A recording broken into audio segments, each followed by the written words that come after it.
everybody, this is CP666 back with you at about 3:20 at night in the basement of all places. And you guessed it, we're doing some computer work. This was mainly a request by, I forget your username, I think it was The Beardlace or something like that. Forgive me if I'm mispronouncing that or if that isn't even the right username. But they asked me, how do you burn a floppy disk?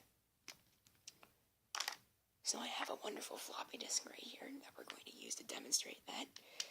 And you're probably wondering what this cable is doing down here. Now I have a perfectly good Pentium D system right here.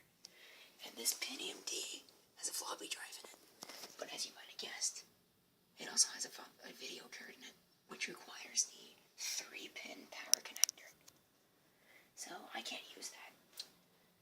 So I have a floppy drive right here, which came out of a compact, which is why it doesn't have a faceplate. And ooh, that's bright. I'm not doing that again. And we're going to put that in the 2300 Plus system. Now, a word to the wise here. No comments on the cheapness of the case. I agree with you 100%. This is probably the cheapest case I have ever worked on. It has one of these ridiculous slot mounting brackets that I do not agree with. And I've already moved the front panel, but I do not agree with this system at all. This screwdriver is way overkill for this purpose. But obviously it works. In the process, I'm going to be putting that TV card back on, which is why I'm removing the slot bracket. I absolutely hate this thing. I cannot stand it. Especially because I'm trying to use a magnetic screwdriver to remove screws that are tiny as hell. Hopefully you can see what I'm doing. Sorry for the whispering, because it is about 3:30 in the morning.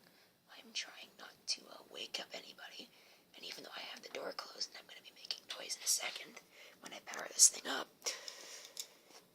well, I want to make as little noise before that as I possibly can. Oh, come on. There we go. That's one of the benefits of having a magnetic screwdriver, but there aren't a whole lot of them. So let's remove this carefully, like so. Even though we don't have to actually remove it from the case, and I just then broke it. Come on, piece of crap. What's it stuck on? Anyway, it doesn't freaking matter. It can just sit right there. Actually, I can't because I have to remove that slot blank. So this needs to come out. There we go. Alright, so let's remove this slot blank right here. This system actually is so cheap that it doesn't even have slot blanks. It has these stupid disposable covers, which you can use a whole one time before you have to find slot blanks from another system, which is exactly what I've done. This slot blank is from the Pentium D over there. Now hopefully this screw is going to be able to be. There we go. And I'm going to install the PCI Easy TV capture card, which doesn't even have an ESD bag, which is probably going to get a whole bunch of YouTubers up in arms.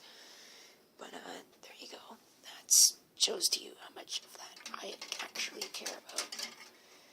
I try not to touch the PCB because I don't really want to do that.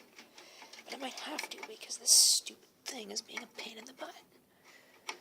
Let's grab it by this. Get that out of the way. Insert the card into the slot like we have just done. There we go.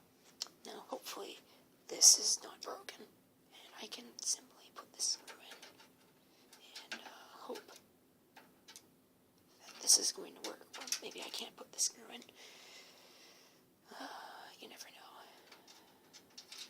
Check this out. This is live computer upgrading. Well, maybe not live, but either way it is recorded computer upgrading with CP666, completely unedited, in which you get to see just how low my standards really are.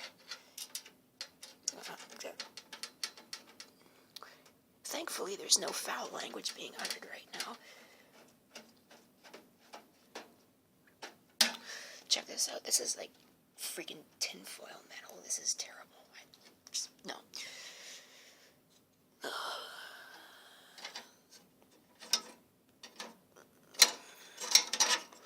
people need to go and die in a fire for these kinds of case designs because they are horrible. I hate these stupid quick mount brackets too. They're ridiculous. Look at that. Look at how long that took me just to install a goddamn card into the system. That is unacceptable. And to make matters worse, I don't even have the right screwdriver to be doing this. Alright, I'm back. I really do dislike these stupid cardless mounting systems.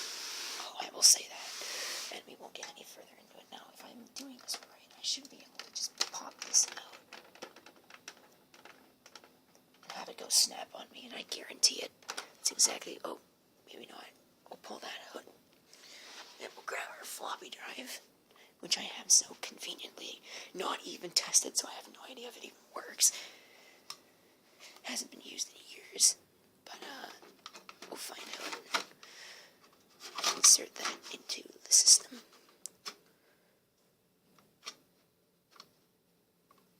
About there. We'll get some screws out of the motherboard box, if I can open it. There are some screws in there.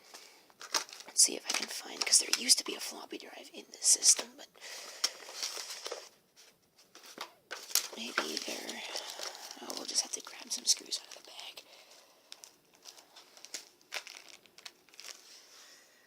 Alright, I'll put the camera down and get some screws.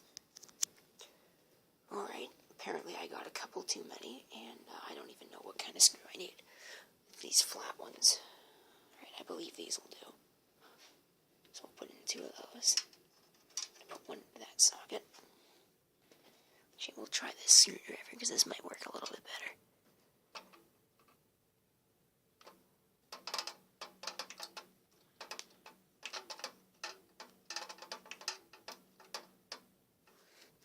You know what I didn't check for? It does have one, thankfully.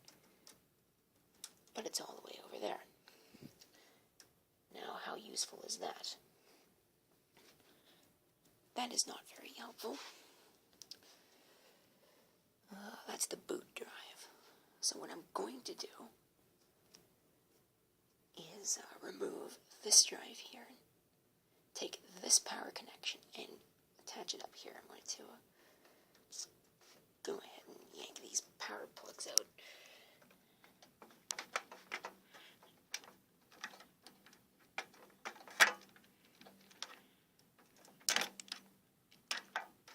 Oh, that's convenient.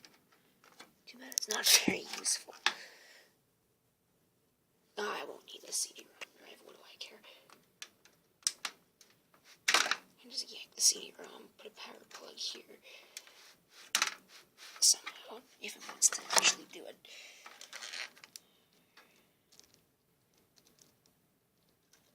Oh, you know what I can do? I can put this right here, which is probably going to be more difficult than I expected it to be because, well, my drive isn't even inserted. I better put the other screw in there. Let me put the other screw in there and I'll come back.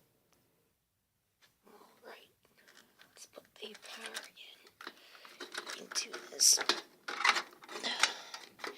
Yeah, this is more difficult than I had hoped for, but it looks like we're going to be able to do this without incident. Except the only problem is that doesn't reach, so we're going to have to do even more hot wiring here. And even that doesn't reach. So I'm going to thread this here.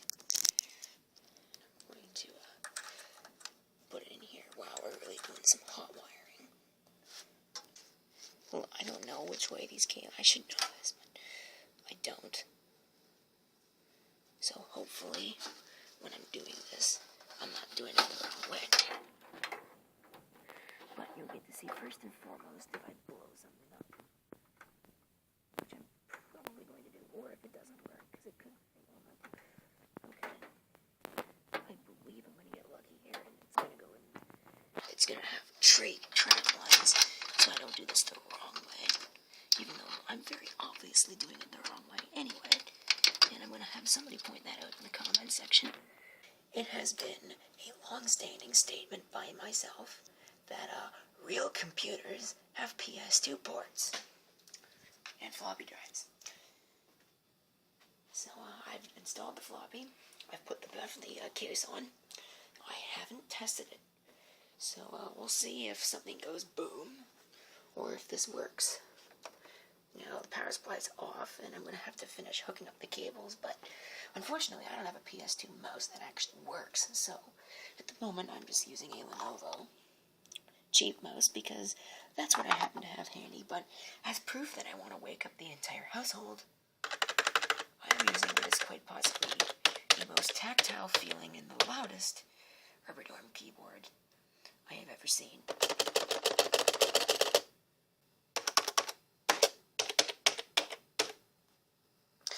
But anyway, enough yakking about keyboards and mice and peripherals.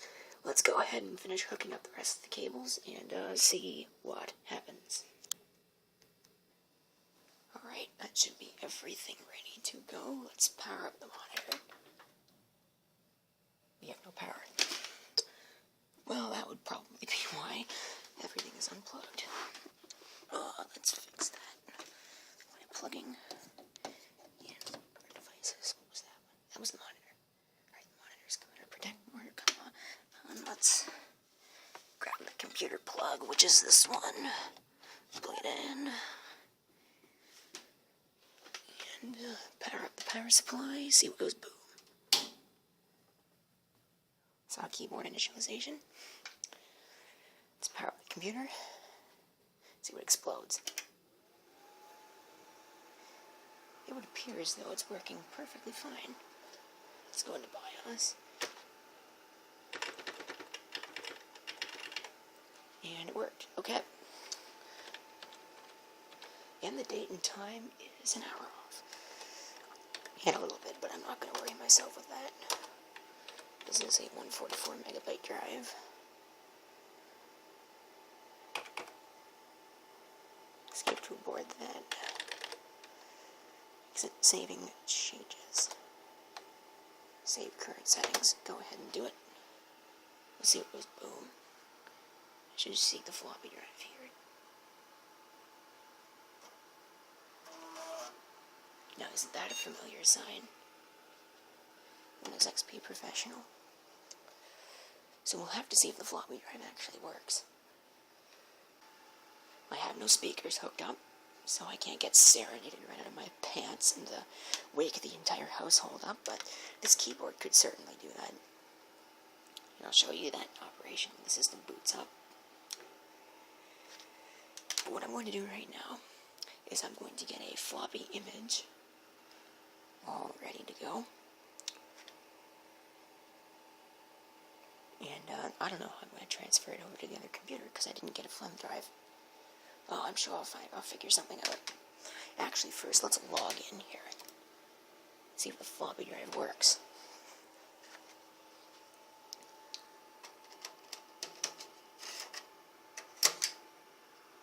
Insert a disk.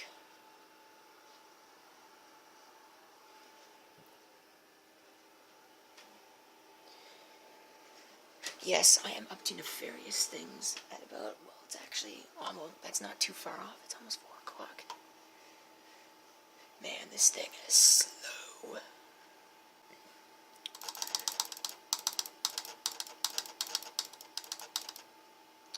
Oh, yeah, like I thought, it's going to open up a whole bunch of them all at once. 3.5-inch floppy.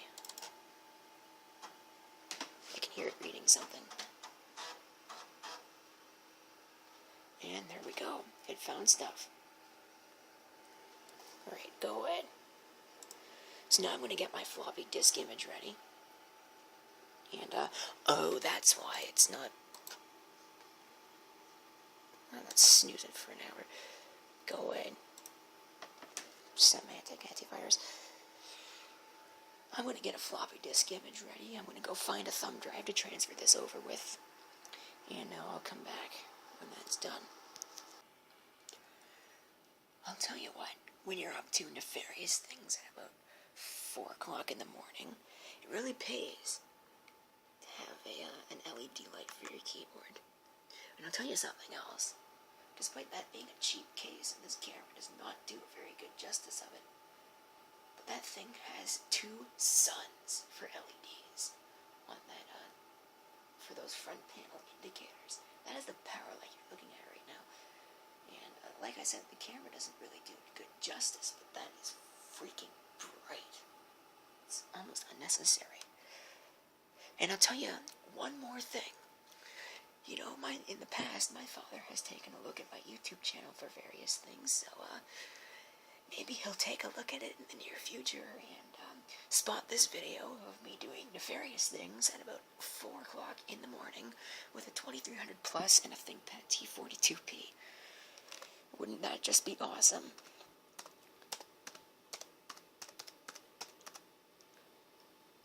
But we are going to have to get an image from somewhere, and you can't see it because this camera doesn't have autofocus, but that is wdl3.winworldpc.com, and we can download.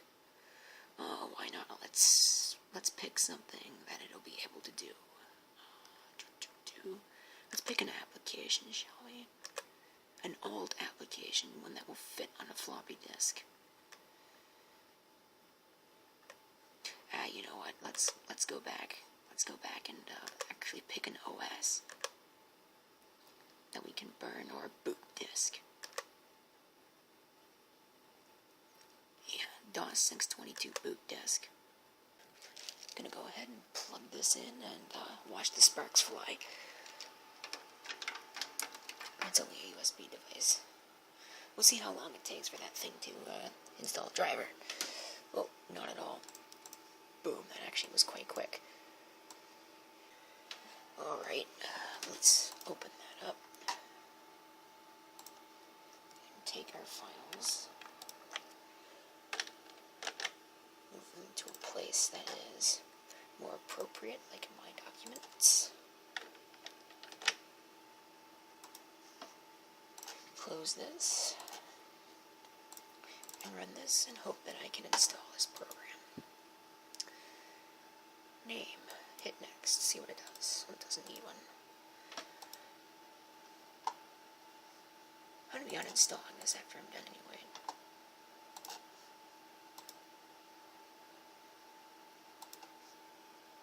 Yes, obviously that didn't work. Let's try this again. I do accept the license agreement. WinImage. Let's go ahead and just create a new folder for it.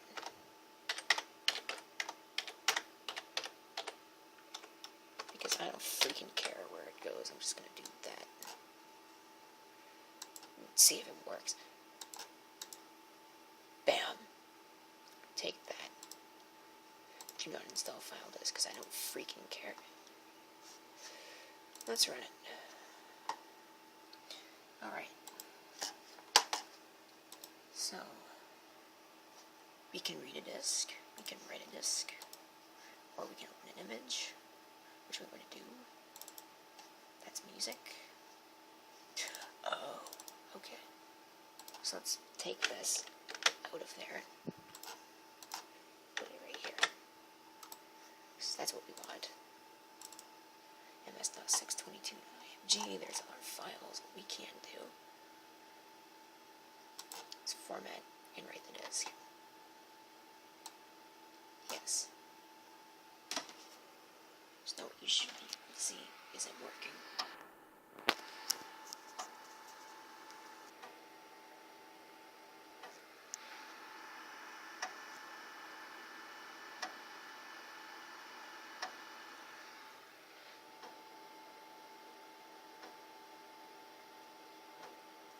I remember a time when doing this would have been the norm. These days people wouldn't be able to wait long enough for this to actually happen.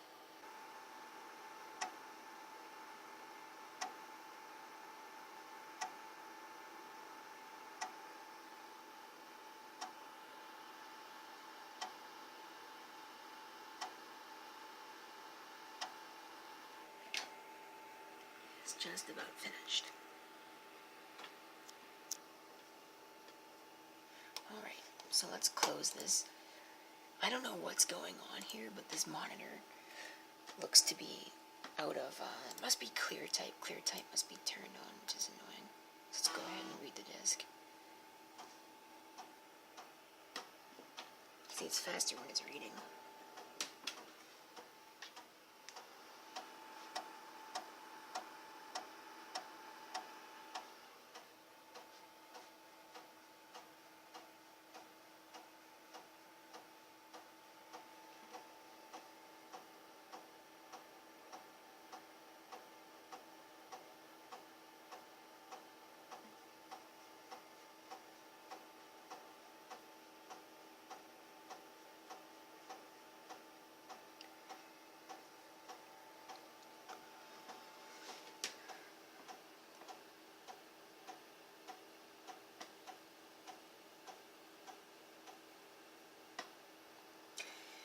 have it. As you can see, it is exactly like the image.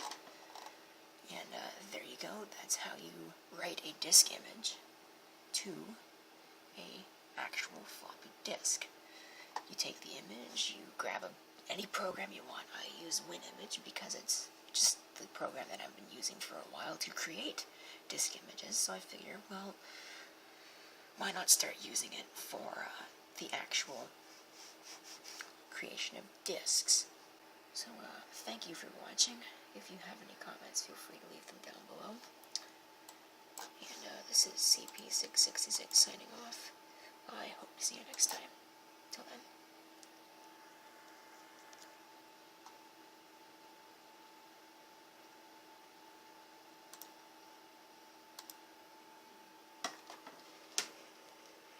Let's remove the floppy because it wants me to do that.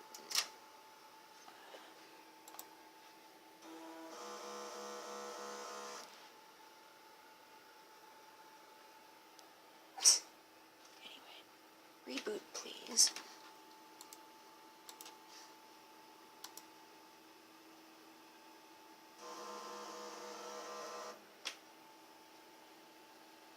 That's one of the reasons why I really dislike Symantec antivirus. But there you have it. Thank you for watching. And if you haven't already, feel free to leave your comments down below.